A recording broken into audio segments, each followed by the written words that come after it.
বন্যা ভাঙন নিয়ে আজ মূলত কি আলোচনা হলো?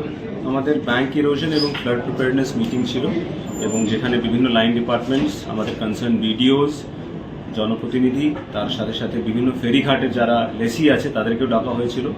সবাইকে অ্যাওয়্যার করা হয়েছে নিজের দায়িত্বর ক্ষেত্রে এবং বিশেষ করে যেখানে ভাঙন এলাকা সেখানে মানুষকে যত ধরনের পরিষেবা আমরা দিতে পারি যদি শিফটিংয়ের প্রয়োজন হয়। প্লাস ইরিগেশন দপ্তর থেকে অনেকগুলো মেজার্স নেওয়া হয়েছে, অনেকগুলো মেজার্স অনগোয়িংও আছে যেখানে ভাঙন হচ্ছে। আমরা চেষ্টা করব যাতে বন্যা পরিস্থিতি না হয়।